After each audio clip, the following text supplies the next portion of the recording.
Buen día, mi nombre es Manuel Iván Fong Pérez y hoy les vengo a presentar el proceso de Seymin, o también conocido por su nombre en español, proceso de unión. ¿Qué es? La unión de metales es un proceso controlado que se utiliza para la fusión de estos. Denominamos uniones o costuras de fuerza a las que tienen como propósito la transmisión de cargas de un perfil a otro o de una barra a otra, y uniones o costuras de simple acoplamiento aquellas cuyo propósito es el de mantener unidos entre sí los perfiles que forman una barra compuesta. Los empalmes empleados en las uniones de barras y de perfiles en prolongación se consideran a todos los efectos como uniones de fuerza. Tipos de uniones. Existen principalmente dos tipos de uniones, las rígidas y las movibles. Las rígidas se subdividen en dos tipos, las uniones temporales y las uniones permanentes, y las movibles se subdividen en tres, las uniones giratorias, las uniones deslizantes y las uniones flexibles. Las uniones rígidas son aquellas que conservan el ángulo de los ejes entre las barras que se están conectando, mientras que las uniones movibles son aquellas que permiten una rotación entre los elementos conectados. Las uniones rígidas temporales, o también conocidas desmontables, son aquellas que reúnen varias piezas de manera solidaria y forman con ellas una misma pieza. Estas permiten en todo momento la separación de las piezas unidas mediante una maniobra fácil que no deteriora los elementos y que tampoco los deforma. Este sistema es el más frecuentemente empleado, y uno de los elementos de unión desarmable más utilizado es el empleo de tornillos y tuercas. Unión atornillada. Las uniones atornilladas se diferencian de acuerdo al tipo de elaboración de la unión, así como conforme a su función. En las uniones desarmables o desmontables, los elementos más empleados son los que poseen roscas, como los tornillos y tuercas. Un tornillo es un cilindro parcial o totalmente roscado, frecuentemente provisto de cabeza. La parte cilíndrica se llama vástago o caña y mediante la rosca se une a la tuerca. La tuerca es el elemento que, junto con el tornillo, sirve para sujetar piezas. Su forma exterior es diversa y la parte central lleva un agujero roscado dentro de la cual se introduce el tornillo con igual tipo y paso de la rosca. Uniones atornilladas directamente. Las piezas que se van a unir están previstas propiamente con roscas interiores y exteriores y se enroscan entre ellas directamente, sin que se necesiten elementos de unión adicionales. Uniones atornilladas de fijación. Las piezas constructivas se atornillan directa o indirectamente con la finalidad de la unión solamente. Como formas de rosca se emplean principalmente roscas de punta métrica ISO o roscas Whitworth. Las dos tienen una gran retención automática. Seguimos con las uniones atornilladas indirectamente. Las piezas que se van a unir se atornillan a través de elementos de unión, como ya se dijo antes, tornillos y tuercas. Adicionalmente, se pueden emplear elementos de seguridad y arandelas. Cuando una pieza constructiva ya tiene un roscado interior, se puede realizar esta unión atornillada a través del tornillo sin el empleo de una tuerca. Este proceso se emplea especialmente en las piezas de trabajo que tienen paredes lo suficientemente fuertes. Uniones atornilladas de movimiento. Las piezas constructivas se unen entre sí directamente con la finalidad de la unión con una transmisión de fuerza o de movimiento al mismo tiempo. Como formas de rosca se emplean las roscas de sierra, trapecio o redondas, las cuales tienen una retención automática reducida. Uniones nachavetadas. Son muy comunes para unir piezas de máquinas con ejes que deben realizar un movimiento rotativo exacto. Son soltables y usamos para ello chavetas. Dependiendo de la función de esta pieza, distinguimos entre uniones de chaveta deslizante y uniones de chaveta de ajuste. Las uniones de chaveta deslizante sirven para la fijación de piezas de máquinas sobre un eje, cuando las piezas de arrastre deben ser desplazadas axialmente sobre el eje, por ejemplo, en los engranajes. La unión de chaveta de ajuste. Estas sirven para la fijación de una pieza de máquina sobre un eje, cuando la pieza de las máquinas sobre el eje no se debe desplazar, las chavetas se instalan en ranuras de ajuste exacto del eje y transmiten solamente las fuerzas rotativas entre el eje y el buje. Pasamos a las uniones con pasadores. Estas se ajustan con precisión a los orificios pretaladrados, que transfieren los esfuerzos de manera perpendicular al eje del pasador. Están hechas normalmente de acero, con o sin cabeza. Se emplean sobre todo para juntar piezas sueltas. Unión con pasadores de fijación. La fijación de dos piezas sin arrastre de fuerza, por ejemplo, para la fijación de dos ruedas dentadas sobre el eje, cuando se transmiten solamente momentos de giro muy reducidos. La unión con pasadores de arrastre trata del arrastre de una pieza de una máquina a través de otra, por ejemplo, en engranajes conmutables o en embragues que se conmutan en estado de quietud. Se emplean para pasadores cilíndricos, pasadores de ajuste, estriados y pasadores elásticos. Unión con pasadores de sujeción. Simplemente el mantener fija una pieza a otra se emplean los pasadores cilíndricos y pasadores estirados. La unión con pasadores de articulación es una unión movible o giratoria de dos piezas. Se emplea pasadores cilíndricos, pasadores estriados cilíndricos y pasadores estriados cilíndricos centrales. Uniones rígidas permanentes o también conocidas como fijas. Son aquellas que reúnen varias piezas de manera solidaria y forman con ellas una misma pieza. En este caso, a contrario de las temporales, no permiten que se separen las piezas unidas sin que exista una deformación o un deterioro de la pieza. Uno de los métodos de unión permanente más utilizado es la soldadura y el roblonado. Unión con roblón o también remache. El roblón o remache es un elemento destinado a unir de una manera fija dos o más piezas. Está formado por una cabeza y un vástago.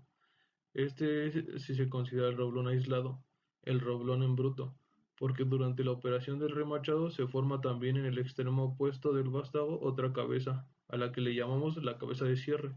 El tamaño del roblón debe adaptarse a las piezas a unir cuyo espesor total constituye el espesor de cosido. Como se puede observar, vemos las partes del roblón, que es la cabeza del roblón, y por abajo es la cabeza del cierre. Y del otro lado observamos el remache tipo pop. Seguimos con la unión por ajuste de presión. Una unión por ajuste a presión o por aprieto es aquella que se realiza cuando el eje es más grande que el agujero por donde va a ir colocado. Esta unión impide el movimiento entre ambas piezas. Podemos diferenciar, pues, dos elementos: el eje, que es la pieza interior, y el agujero, que es la pieza exterior.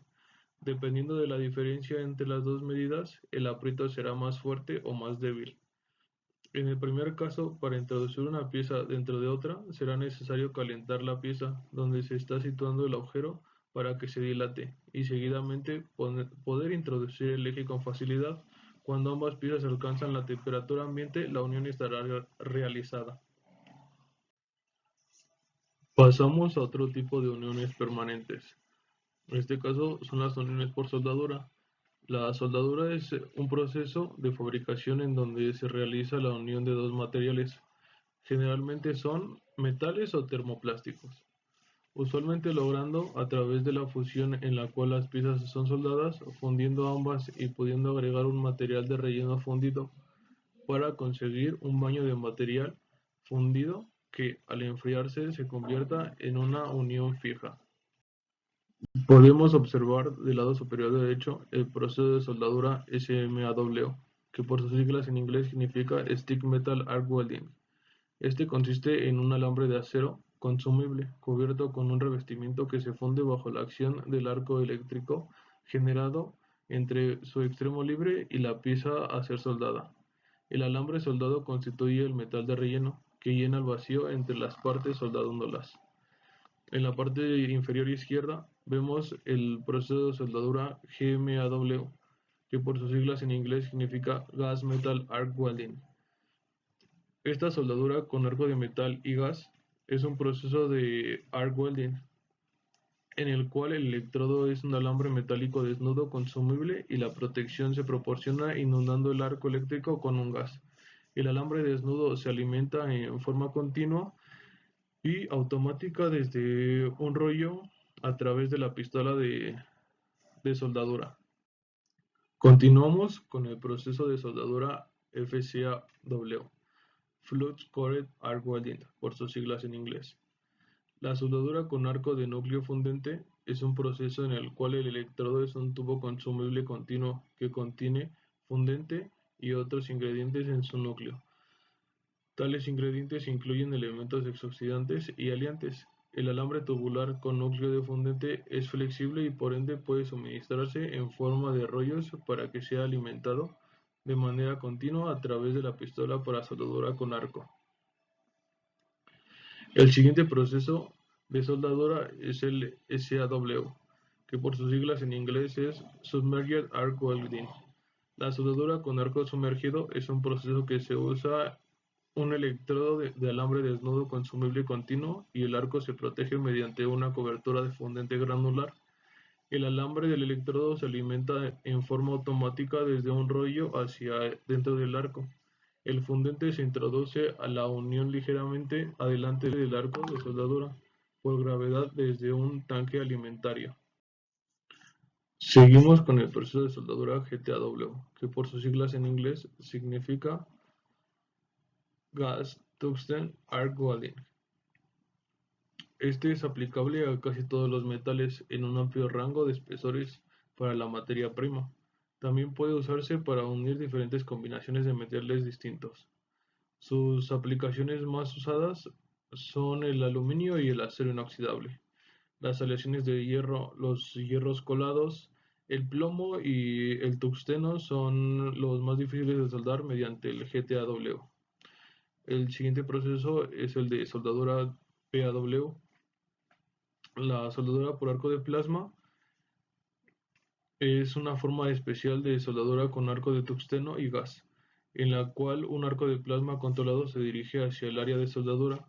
En el PAW se coloca un electrodo de tungsteno dentro de una boquilla especialmente diseñada, la cual enfoca una corriente de gas inerte a alta velocidad, por ejemplo argón o mezclas de argón e hidrógeno.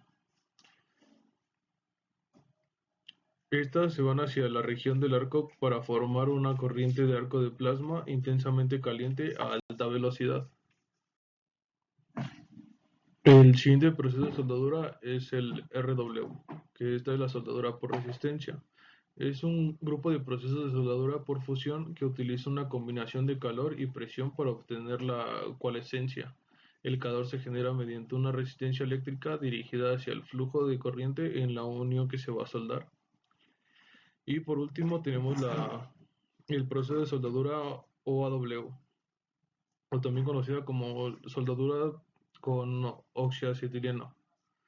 Este es un proceso de soldadura por fusión realizado mediante una flama de alta temperatura a partir de combustión del acetileno y el oxígeno. La flama se dirige mediante un soplete de soldadura. En ocasiones se agrega un metal de relleno y a veces se aplica presión entre la superficie de la pieza que hacen contacto.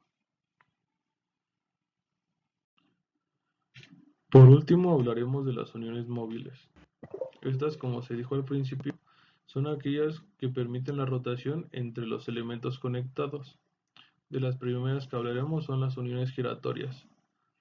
Los elementos de unión móvil son partes de piezas complejas o subconjuntos destinados a impedir unos movimientos y favorecer otros. Como se muestra en el ejemplo, se puede observar una polea.